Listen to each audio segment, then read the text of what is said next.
Hello, how are you? Welcome back to my channel. Today I have caldo de res. I have my tortillas right here in my tortilla warmer. Bought it at the grocery store. You can buy this anywhere you want. I got my chile de tomatillo that will kill you if you try it because it's so spicy. Not even exaggerating. I made my husband's dinner yesterday with this, like mixed with some meat. He couldn't eat it. He tried it again today, like when I was, on his lunch break. And he messaged me, he's like, I can't eat this. It's way too hot. So I was like, sorry, my friend. What you gonna do? And I got me some water. In case you're wondering, I am doing pretty good on my not drinking that much soda anymore. So I don't want this to get too close because the camera zooms in to the plate and not my face, even though it's all about the food. So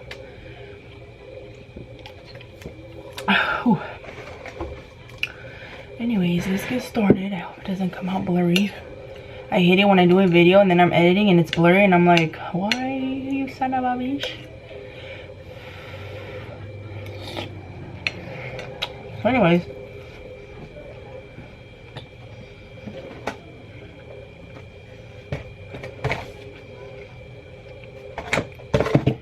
what I like to do, this is oxtail, my favorite. I like to grab all the meat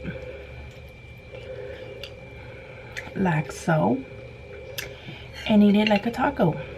Oh wait, I have a spoon over here. Put some of this. It's chile de tomatillo. I've made it before. Don't pay attention to my fat arms, please. Let's try this.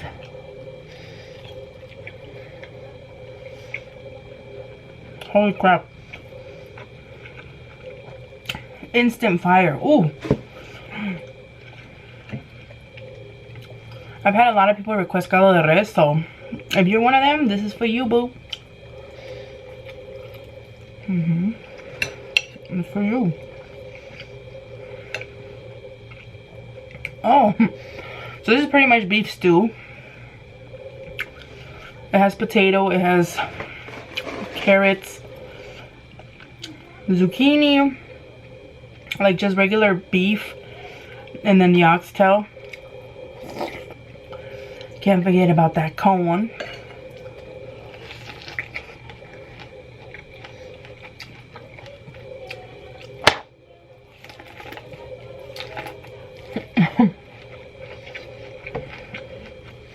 My mom's talking on the phone and she is so loud, like I can hear her. My mom is a person that when she talks, she yells. And I'll be like, why are you yelling? And she'll be like, I'm not yelling. But I'm the same way. Same way. Like they don't know how to whisper. We don't know how to whisper. So I just like to put some of that chili sauce or chili paste, or I don't know what you want to call it, on my caldo. I made sure I let this cool down a little bit because it was so hot, obviously. So I wanted to do like a little story time, very short story time. I have lipstick all over my corn. Like about my husband, I told you guys how we met and how we got together so soon and got pregnant fast.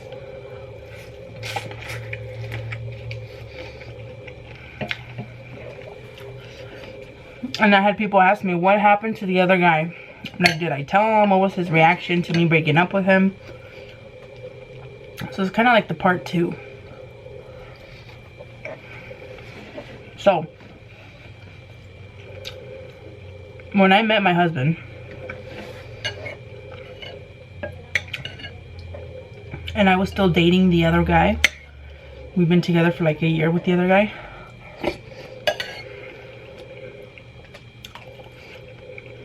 Man, I just need some avocado with this, but I didn't have any.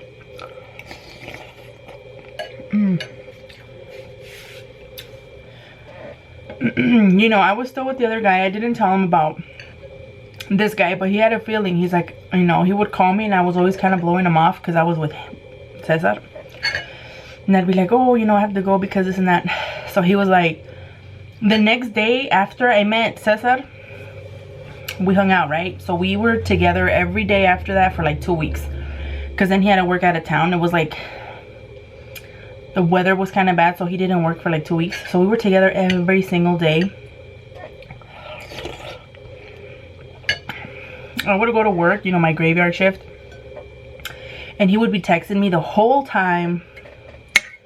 And I was amazed that he wouldn't fall asleep. I'm like, aren't you tired? And he's like, no, because I'm talking to you. Like, this is Cesar, by the way. I'm talking about Cesar.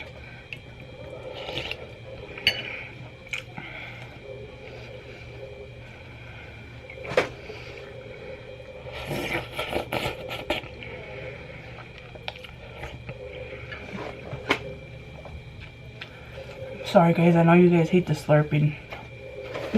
So this story is kind of like how he won me over, or like how I started like falling in love with him. I know people are like, what, in 2 weeks? Yeah, because with the other guy, I never felt butterflies. I never felt excitement. Like when I would see him, I was just like,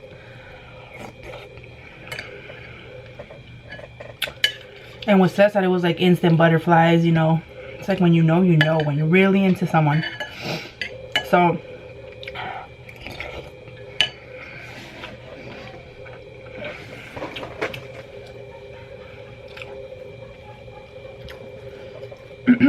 I used to work like a weird shift at work.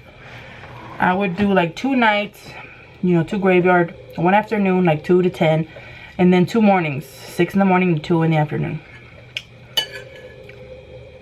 So the days that I would like work in the morning or in the afternoon, and I would get off, like my husband would tell me, oh, come over to my house. You know, he was living there with an older guy that was like his, it wasn't, they weren't related, but it was like his dad. Like he saw him like his dad. Because if you don't know, Cesar's dad was killed when Cesar was little.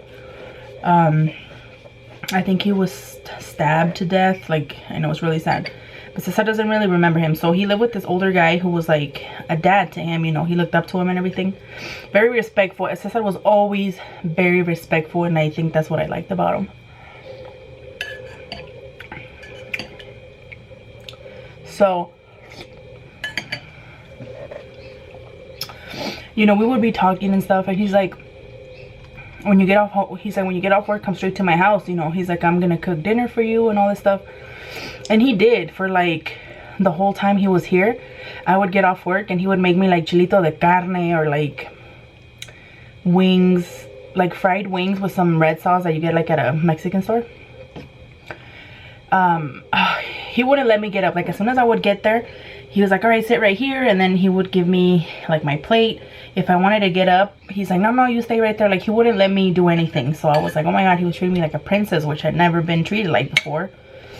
So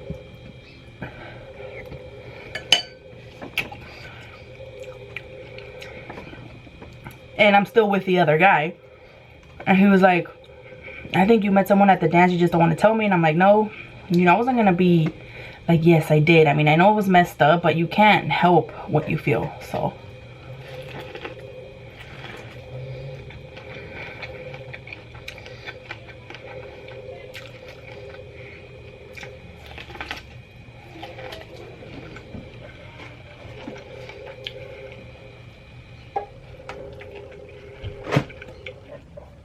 even though I had strong feelings for Cesar, I thought it was messed up, you know, that I was still dating the other guy. So I was trying to break it off with Cesar. I'm like, you know what? I told him flat out, I have a boyfriend. We've been together for a year, and we're planning on moving in with each other like in the next month. Because he was already like packing his stuff. He was gonna move up here with me. He lived in LA. So I felt so bad. I was like, oh my God. Because the other guy kept counting down the days. Like, can you believe there's only like this many weeks left and only this many days left? And I was like, oh my God, you're making it harder for me, you know. So when I told Cesar was like, okay, you know, he was like, I understand. He's like, can we still be friends though? And I'm like, sure, but you know, nothing else is gonna happen, you know, with us or anything. So, and I remember that night I stayed the night at his house. Nothing happened. Like I said, he was very respectful, and plus the other guy was there, you know, was not going to do something. Anyways, and then he was like, why don't you just stay? Oh, because I was really sick that day. I had like a really bad cold, and I was like, no, you know, I'm feeling sick. And he's like, no, he's like, stay. He's like, I'll take care of you. So I'm like, okay. So he would give me my medicine. He would get like a wet rag and put it on my head. Like, we were in the living room this whole time. Like, if I would stay the night, we would sleep in the living room, you know. So I remember that night he played a song for me, which is, when I hear it today, I feel really sad. But it's a Spanish song, and it's a really sad song. And it was pretty much dedicated, he dedicated it to me, like saying that, you know, that he was gonna suffer and he was gonna cry and all this stuff. Well, that's what the song says, but he said that he was gonna feel really bad because, you know, he knew I wasn't gonna be with him. If you guys want to listen to that song, it's in Spanish. I'll link it down below. But it's a really sad song, and I remember that he even cried, like, the last day I was supposed to be with him, like, hang out with him. And I was like, this guy's crying. He barely met me, but he was like, I can't. He's like, I feel like I love you so much, and I can't believe that, you know, I found you and now I have to let you go. Like, it's crazy. So it made me so sad. I was like, oh my God. So I remember that I was stuck, you know, I was stuck in between. I'm like, what do I do? You know, if I felt so strongly for him, but yet I'm gonna move in with this other guy that I obviously don't feel strong for because I have feelings for another guy. So I was like crying, and I called my sister, like, cause I was at my house like the next day. I went to my house and I called my sister, and then she comes like over to my house really fast. Like, she rushed over, like, what's going on? And I'm like, I don't know what to do. I'm like, I am stuck. And then, you know, she advised that I would break it off with the other guy, since she's like, you're not in love with him. It's obvious that you're not. So why are you going to get with someone you don't love? Like, just because of what people think. So he's like, no, it's going to be worse later, so.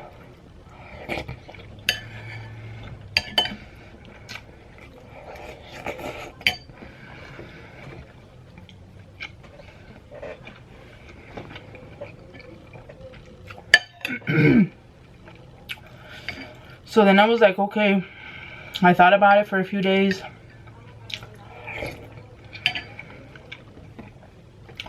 Cesar, my husband now, kept messaging me, you know.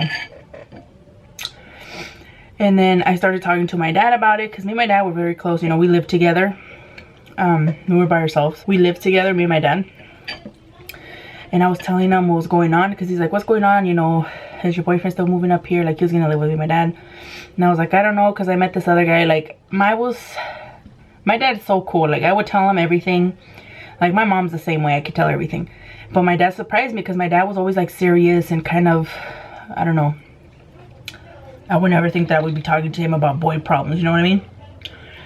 And he was very understanding, and he was like, no, he's like, if I were you, I would leave the other guy, because if you're into this one, then it's not a good sign for the other guy, you know. So he would advise me the same as my sister.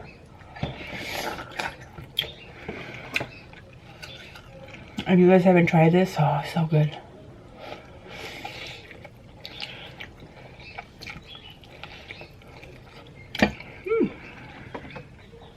If you cook it right, it'll be really tender. If it's hard, you didn't cook it all the way. But it's so good. Make tacos out of this. Oof. So expensive though. Like, this is the only piece I bought. I'm just kidding. Anywho. Pinky. Muy fancy. So, I was like, alright, I'm gonna let the other guy go.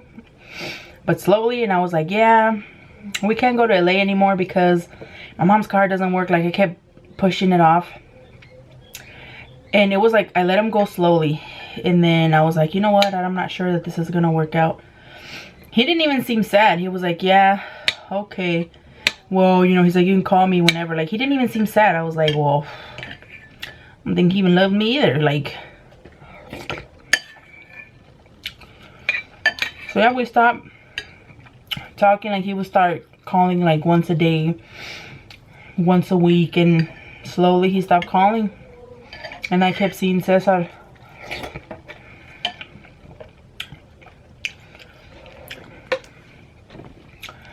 And so Cesar was like, oh, Cesar had to move from his place to another place. And I didn't like where he was living. And he looked so sad, like so lonely. And I was like, oh my God, you know. And I told him that I felt sad seeing him like living by himself. Like he had to move out of his place.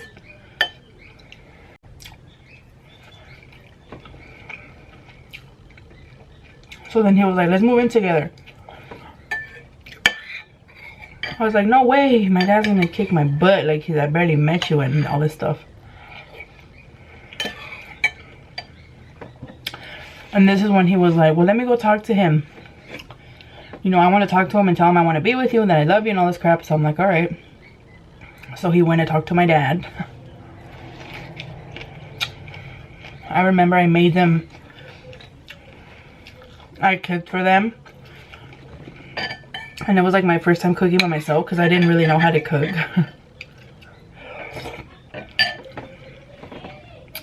And I remember that when Cesar went over and we were eating and he was quiet the whole time, like he was nervous. And then we were done eating, we went to the living room and Cesar would still not say a word, like just barely would talk. So I would message him, say something, it's getting late. So then my dad says, so do you talk or what? And he's like, yeah. And then my dad looked at me, he's like, didn't he come here to say something to me because I need to go to sleep?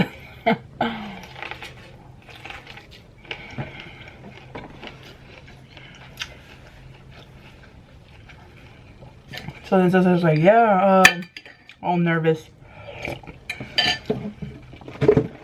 He's like, I want to, you know, just tell you that I love your daughter and, you know, this and that. And I want to be with her and, you know, I want to make sure it's okay with you. And so he gave him like the whole I love your daughter, you know, I want to be with her talk. And then my dad said, well, he's like, I love her too. He's like, so whatever you do to hurt her, it's going to hurt me. And he's like, I don't want you to hurt her or me. And then he's like, no, I know, you know, I understand this and that. And that was it. My dad was really nice about it. And he's like, all right, cool. And then dad went to sleep. And then me and him were in the living room watching movies.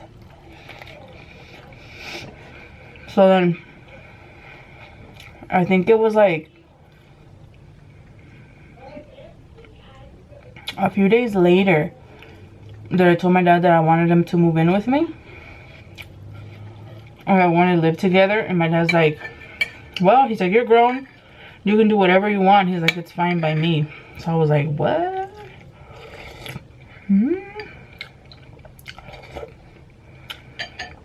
Yep. He went back to work out of town. They would go like out of town. He was gone for a week, and that weekend he came back. We got all his stuff and he moved in.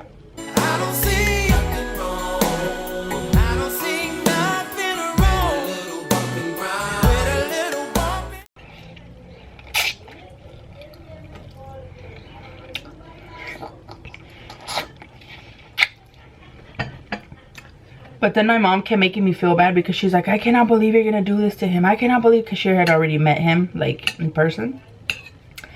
She's like, I cannot believe you're gonna do this to him, you know. That I saw myself, like my mom made me feel so bad. That's when I would like cry and would tell my sister, I don't know what to do. Like my mom made me feel bad. And my sister's like, no, you need to do what makes you happy. She's like, it's about time, you know, you do something to make you happy. So I was like, you're right. And I never told my mom, well, I didn't tell my mom we had moved in yet until like a few weeks later. Like I had already known I was pregnant, but I didn't go to the doctor yet.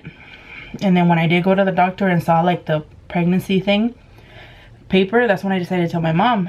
And I'm like, Ma, you know, I mean, since I kind of moved in together. And she's like, what?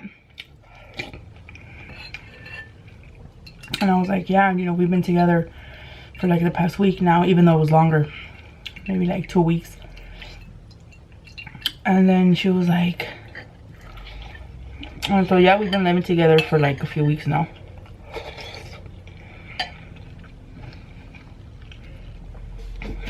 And I told her, oh my, and I'm like, and I went to the doctor and they gave me some news and I don't want you to panic. And she looked at me like, but she kind of got scared, like she thought something was wrong with me. And I'm like, I've been feeling pains in my ovaries and I had to go get checked because it was concerning to the doctor. Like I made it seem all serious. And I'm like, and they diagnosed me with something. I'm like, here's a paper. We were in the car. I remember we were in the car. I don't know where we were going, but I was driving.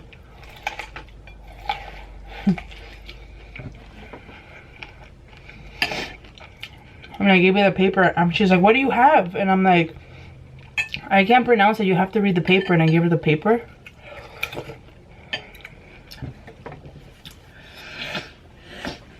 And I remember she looked at it and she's like, and she looked at me, she's like, a baby? And I'm like, yeah. She goes, yay! Like she yelled in the car and I was like, whoosh. Freaking scare me like that woman. Just kidding.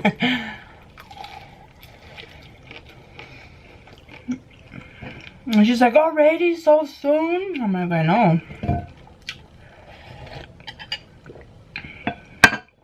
But she was happy. She's like, oh, she's like, ya vamos a tener otro bebé. Like, we're gonna have another baby in the family. I'm like, I know.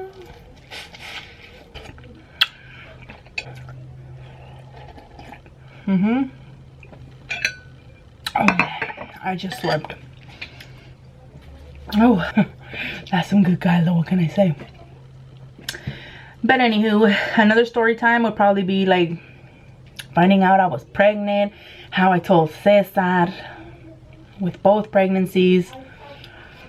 And yeah, that's it for this video. I hope you guys liked it. I will see you guys in my next video. Bye guys.